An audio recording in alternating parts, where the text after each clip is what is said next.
All right, hi Spanish Springs. Today we are going to cover pages 10 and 11, which are the last two pages of the notes for the courts.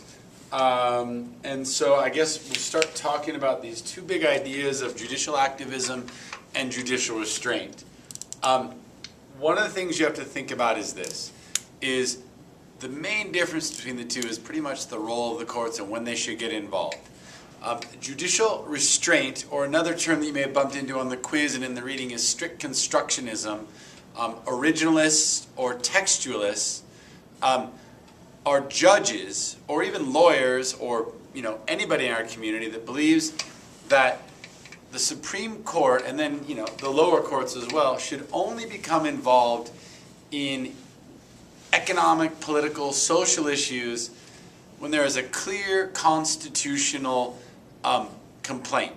Otherwise, they want to refer all these kind of controversial decisions to the will of the people, which is reflected in the democratically elected legislatures in their states, the democratically elected Congress at the federal level, the governors, the executive branch.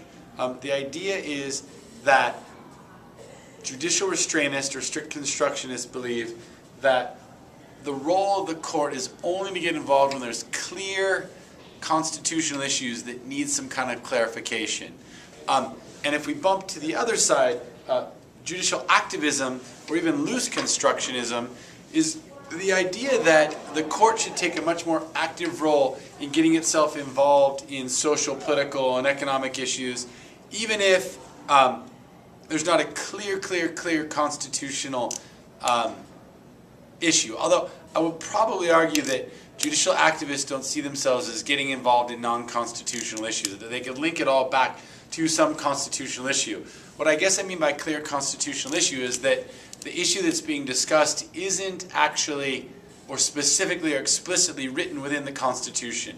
An example, Roe v. Wade by the Warren Court in 1974, I think it's 74.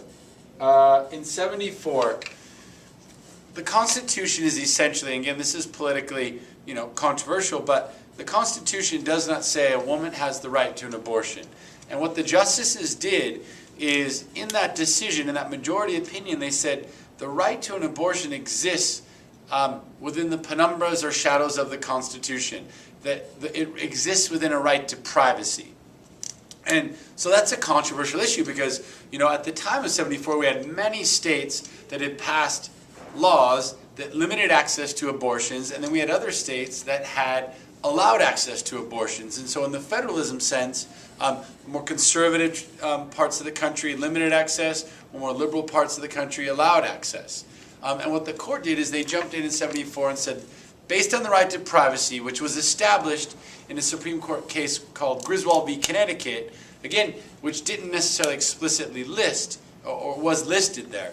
You have the First, the Third, the Fourth, and the Ninth Amendments. If you take all of those and you put them in a blender, those essentially create, the justices said, a right to privacy. And the key there is the Ninth Amendment says, essentially, just because we made a list of rights that people have, it doesn't mean that there's not other ones out there.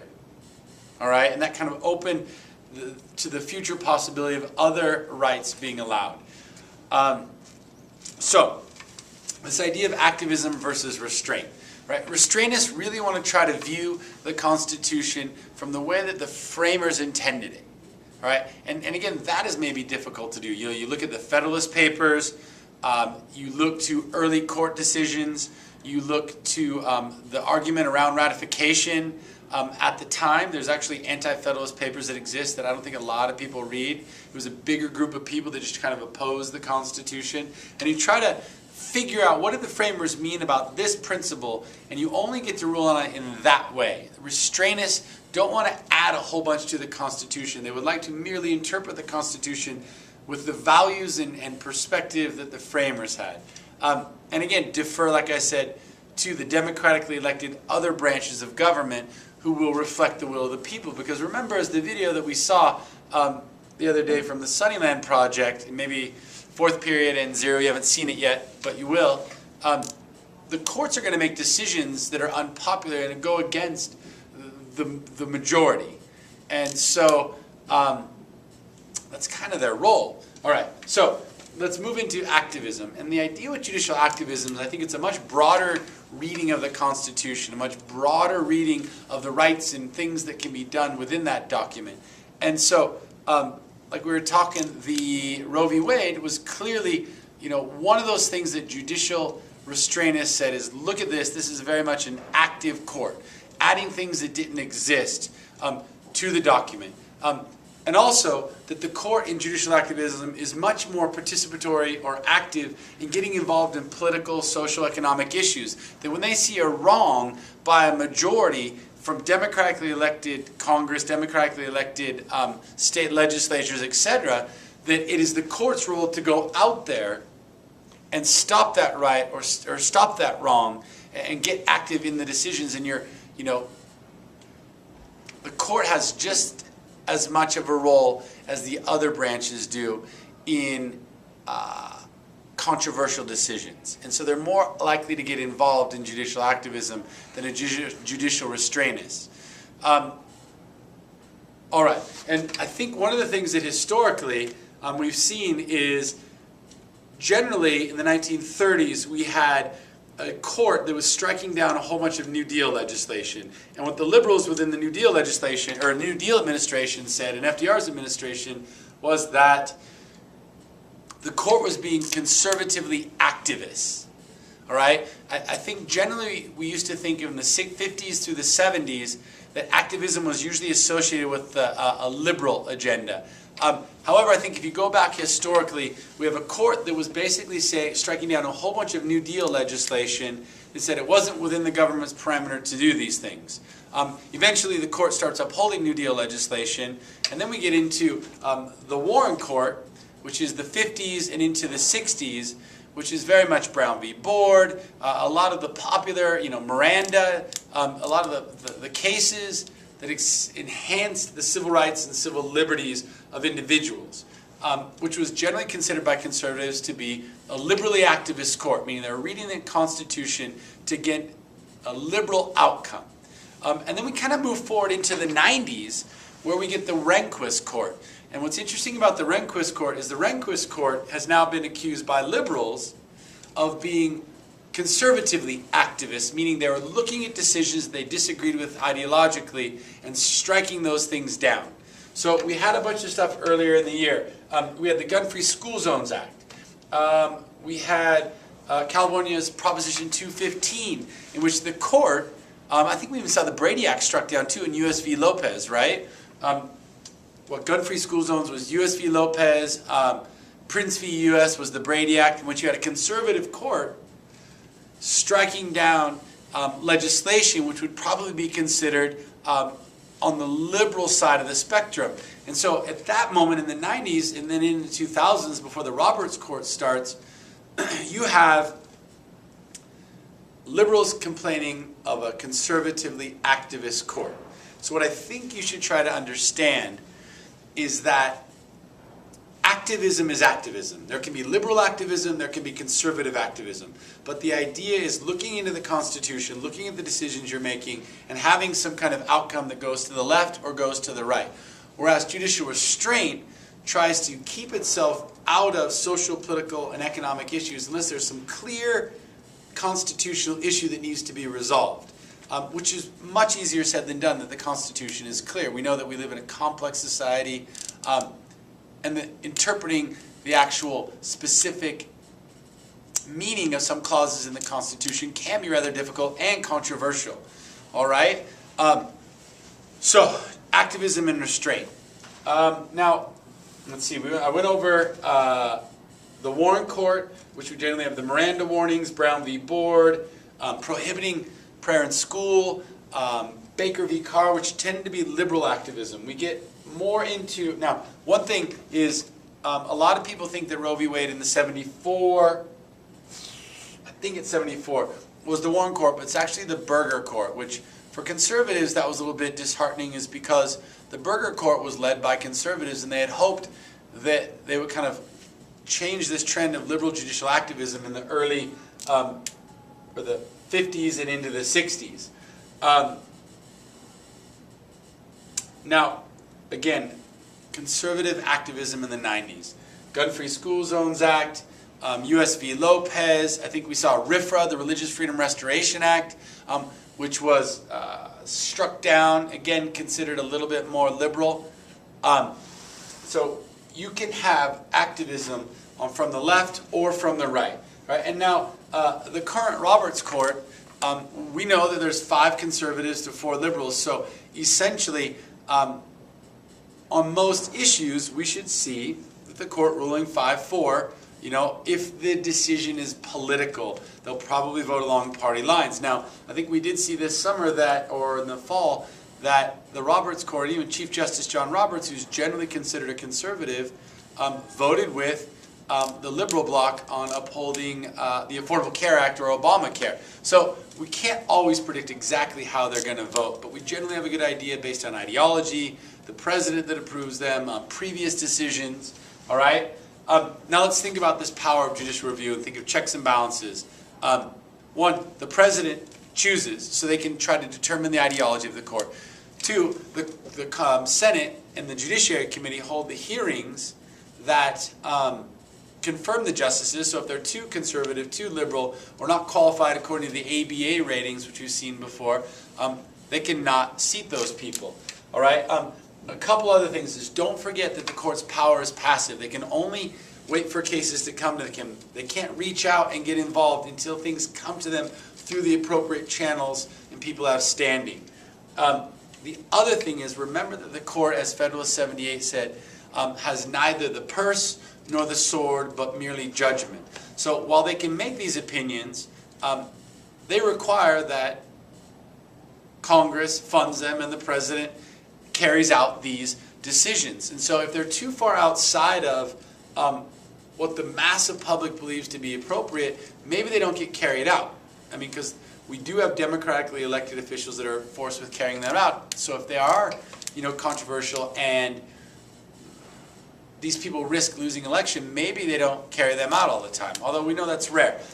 We saw 2 examples in the video, Georgia v. Worcester, in which Jackson refused to implement the decision of Marshall, and then we saw the other example in which Eisenhower took extreme measures to enforce the decision of Brown v. Board and force the desegregation of southern schools.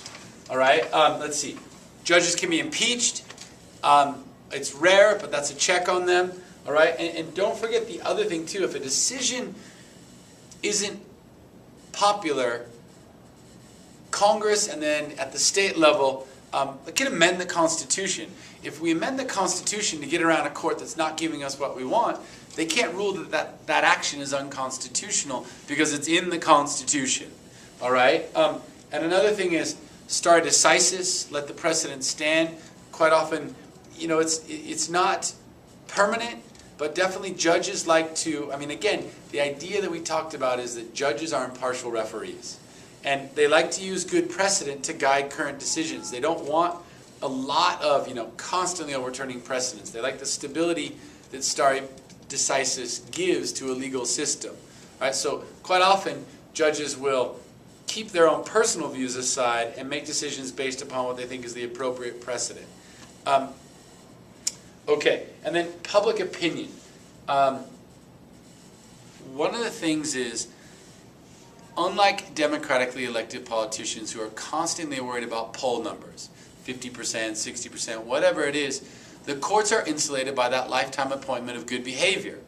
And so, while they can make decisions that may not be completely accepted, they're protected from public opinion in that immediate sense. They don't gauge public opinion as a weather vane that if the public feels this way, well, they're automatically ruling this way, or vice versa. But don't forget that the justices are cognizant or aware of the fact that if they make a decision that is so outside of public opinion, they risk that our government, our country, won't enforce that decision. So they have to be within the certain parameter of public opinion. It's just not immediate. And again, don't forget that while judges definitely, if we look at these judges right now, I think the youngest one the youngest person on the bench right now, I believe is, I don't know, I got 54 and John Roberts. In their early 50s is going to be the earliest. So these are, older people, especially to you guys, right? Anybody over 30 years old. But they still come from society and will reflect the changes within our society, whether it be about segregation, whether it be about whatever it is. They reflect those changes. They're part of the public. And so they may end up overturning precedents because they're part of that public and that public opinion. But they don't read it like a weather vane. All right? So again, judicial activism and judicial restraint.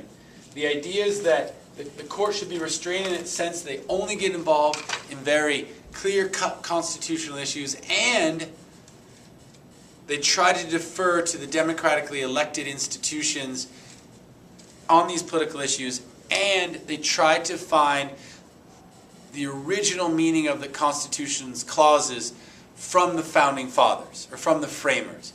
Whereas judicial activism believes that there can be a broad reading of the Constitution, and therefore the judges have the ability to insert not necessarily just personal belief, but beliefs in what they think the Constitution means, and that the courts can be active and play just as much of a role in social, political, and economic issues as the other democratically elected branches.